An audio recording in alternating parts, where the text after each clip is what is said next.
Everyone, welcome back again. I hope you doing well. और आज 2 तारीख है, नए साल का दूसरा दिन है और सुबह सुबह मैं उठ गई हूँ। बच्चों की छुट्टी हो चुकी है, इस समय स्कूल बंद हैं बच्चों के। तो सबसे पहले मैंने उठ के अपना मेथी पानी जो मैं लेती हूँ रेगुलर में, कभी मेथी पानी, सौंफ का पानी या कभी अजवाइन का पानी, इस तरीके से मैं अलग अलग करके लेती हूँ। तो मैंने मेथी पानी अपना भिगोकर जो रात में रखी थी उसे मैंने बॉयल होने के लिए रख दिया और स्लो फ्लेम में मैंने रखा है, ताकि जब तक अच्छे से इसका जो भी है जो भी मेथी में जो भी निचोड़ रहता है वो अच्छे से हो जाए। तो अच्छे से मैंने उसे बॉयल कर लिया है। तब तक मैं इधर झाड़ू लगा लूँगी, लेकिन गैस को मैंने स्लो फ्लेम पे ही रखा है ताकि अच्छे से मेथी हमारी मतलब उबल जाए। झाड़ू लगा ली है। रूटीन थोड़ा चेंज हो गया है क्योंकि बच्चों की हो गई छुट्टी। तो झाड़ू और पोछा मैं पहले ही कर लूँगी, क्योंकि इतनी सुबह उठने के बाद ना बच्चे उठते हैं लेट तो सारा काम लेट ही होता है। तो झाड़ू पोछा हो जाएगा और जब बच्चे उठेंगे तब नाश्ता पानी में ही सारा समय निकल जाएगा। और अभी एक्चुअली ना 6 बजे मैं उठी थी, थोड़ा फ्रेशनअप वगैरह हुई। फिर उसके बाद 6:30 बजे के बाद मैं नीचे आई, लेकिन फिर भी गेट पे मैंने देखा ना, बाहर झाँक के तो गेट पे बहुत ज़्यादा अंधेरा था, तो मैंने गेट नहीं खोला फ़िलहाल। और अभी अंदर ही अंदर मैं काम कर रही हूँ क्योंकि आज कोहरा बहुत ज़्यादा है। तो अंदर ही अंदर काम कर रही हूँ। तो मैंने सोचा इतनी सुबह उठ के मैं करूँगी भी क्या, लेकिन फ़िलहाल थोड़ा लेट उठी, क्योंकि अगर झाड़ू पोछा भी करने में देखो बहुत सारा टाइम लगता है और अगर लेट हो जाओ तो फिर सारे काम लेट होते हैं। तो मैंने डिसाइड किया सबसे पहले उठ के झाड़ू पोछा कर लेते हैं, क्योंकि अभी सब बच्चे सोए हुए हैं तो नीचे वाले फ्लोर का झाड़ू पोछा अच्छे से हो जाएगा। और फिर उसके बाद जब बच्चे उठेंगे तो बेडशीट वगैरह झाड़ के ऊपर वाले फ्लोर में झाड़ू पोछा मैं कर दूँगी। और बच्चे हैं, स्कूल नहीं गए हैं, स्कूल छुट्टी है तो वो हेल्प भी करा लेंगे। तो दोनों ही बातें थी। तो इससे अच्छा मैंने सोचा टाइम क्यों मैं मतलब बिस्तर पे अपना टाइम गुजारूँ, तो इससे अच्छा मैं फटाफट उठ के नीचे का ही तब तक काम निपटा लेती हूँ। वैसे भी जैसे छुट्टी हो गई है ना तो बच्चों की, तो लेट ही थोड़ा सोना भी हो रहा है और लेट ही थोड़ा क्या कहते हैं जगना भी हो रहा है। और हम लोगों को यही 10-15 दिन की छुट्टियाँ मिलती हैं जो थोड़ा सा रिलैक्स में रहते हैं। और ऊपर ये थे सारे कपड़े, ये मतलब धुले हुए कपड़े हैं और इन्हें तय बनाना है। और ऊपर सब बच्चे इस समय उठ गए थे, दोनों बच्चे उठ गए थे और हम लोग आए हैं वॉक करने के लिए। और ये इकलौता मेरा बोगनविलिया का प्लांट ऊपर रखा हुआ है। आप कोहरे का हाल देखिए, कितना भयंकर कोहरा है। जब मैं उठी थी 6:30 पौने 7 बजे के आसपास, पौने 7 बजे मैंने गेट खोला, 7 सवा 7 बजे, तो इतना कोहरा नहीं था। लेकिन इस समय बहुत ज़्यादा कोहरा हो गया था और इस समय टाइम हो रहा है करीब पौने 9 का टाइम हो रहा है। नीचे से आने के बाद मैंने कपड़े तय बनाए, थोड़े प्रेस भी करे, फिर उसके बाद मैं वॉक करने के लिए आई। और वॉक ये सारा काम करते करते मुझे काफ़ी सारा टाइम हो गया था। फिर नहाने के बाद मैंने करी पूजा और अभी मैं बनाने जा रही हूँ आलू की कचौड़ी और टमाटर प्याज की चटनी। तो सबसे पहले मैं बनाऊंगी टमाटर प्याज की चटनी, जिसके लिए मैंने मस्टर्ड ऑयल लिया है और ये जो पंचमोला आता है वो लिया है, जिसमें सौंफ, जीरा, राई, मेथी, कलौंजी ये सारे मिक्स होते हैं। तो चटनी में ज़्यादातर मैं यही यूज़ करती हूँ। इसे मैंने मस्टर्ड ऑयल में डाल दिया और डालने के बाद अच्छे से भून लिया। फिर मैंने अनियन को अच्छे से चॉप करके इसे भी मैंने भून लिया था। अब ये कटे हुए टमाटर मैंने यूज़ किए, इन्हें मैंने रफली कट कर लिया था बड़े बड़े पीसेस में।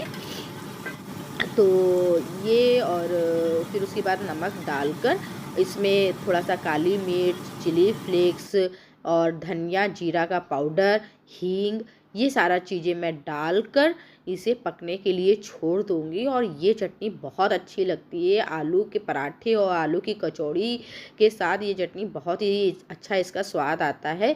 और डिटेल में मैं आपके साथ रेसिपी मैंने नहीं शेयर करी, किसी नेक्स्ट व्लॉग में मैं आपके साथ ये रेसिपी शेयर करूँगी। और अगर आपने ये ट्राई नहीं किया है आलू प्याज की चटनी तो ज़रूर ट्राई करिएगा, बहुत ही अच्छी बनती है। तो मैंने इसे पकने के लिए थोड़ा ढक दिया है, 2-4 ही मिनट लगेंगे। टमाटर को बस सॉफ्ट करना है, जो खड़े खड़े टमाटर हैं वो सॉफ्ट हो जाएंगे और तब तक मेरी चटनी तैयार हो जाएगी, इसलिए ढक के मैंने छोड़ दिया है। आलू को मैंने ग्रेट कर लिया था और आटा को भी मैंने लगा लिया है। और ये सारा काम करते हुए ना इस समय मुझे बज रहे थे 11। तो ये ना तो नाश्ता हो रहा है और ना ही तो खाना, ये हमारा बन रहा है ब्रंच। और आलू को मैंने मिक्स कर लिया। मिक्स करने के बाद धनिया जीरा का पाउडर, चिली फ्लेक्स और नमक, काला नमक, ये सारा चीज़ मैं डालकर और धनिया और हरी मिर्च डालकर एक अच्छी सी फिलिंग तैयार कर लूँगी। और कचौड़ियाँ बहुत ही स्वादिष्ट लगती हैं। और सर्दियों के समय आलू की कचौड़ी ना खाई तो समझिए कुछ नहीं खाया। गर्मियों में तो आलू के पराठी मतलब मैं बनाती हूँ, कचौड़ी थोड़ा सा हैवी हो जाती है। तो गर्मियों में देखो इन सब चीज़ों को पचाना भी अपने आप में बहुत बड़ी बात है। और सर्दी एक ऐसा मौसम है जो भी आप खाएं अच्छे से पच जाता है, अच्छे से डाइजेस्ट हो जाता है। तो आलू की फिलिंग मैंने उधर तैयार करके रख दी थी। और ये शकरकंद मैं लेके आई थी, तो शकरकंद मैंने बॉयल होने के लिए रख दिया है। अब चटनी मेरी लगभग बनके तैयार हो गई थी, तो इसमें मैंने डाला है आमचूर का पाउडर और थोड़ा सा गुड़ डाला है मिठास के लिए।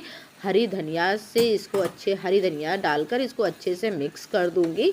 और यहाँ हमारी देखिए चटनी कितनी यम्मी बनके तैयार हो गई है। और आपने अगर इस तरीके की चटनी नहीं बनाई है ना, तो आप ज़रूर बनाइएगा। और कचौड़ी के साथ तो ये चटनी बहुत अच्छी लगती है। तो मुझे बनाना था आज पनीर, तो जिसके लिए मैंने दूध बॉईल कर लिया और विनेगर से इसको मैं फाड़ लूँगी और पनीर तैयार हो जाएगा मेरा। और आगे मैं नेक्स्ट डे किसी दिन बनाने वाली हूँ पालक पनीर। तो उसके लिए पनीर यहाँ पर तैयार हो गया है। कढ़ाई में मस्टर्ड ऑयल लिया है और मस्टर्ड ऑयल में ही मुझे मतलब खाना अच्छा लगता है। तो ज़्यादातर मेरे घर में मस्टर्ड ऑयल ही यूज़ होता है। फिलिंग भी तैयार हो गई है, आटा भी गूंद गया था मेरा।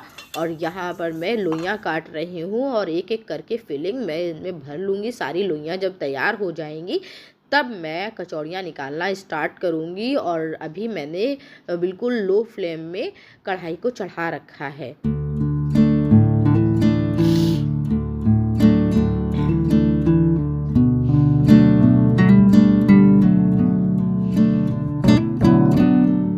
कचौड़ी भरने का देखिए हर किसी का अपना अपना तरीका है। और मैं इस तरीके से मुझे ज़्यादा कंफर्ट लगता है, तो मैं इसी तरीके की कचौड़ी इसी तरीके से कचौड़ी भरती हूँ। और ये मतलब इस तरीके से ना मेरी मम्मी भरा करती थी कचौड़ी।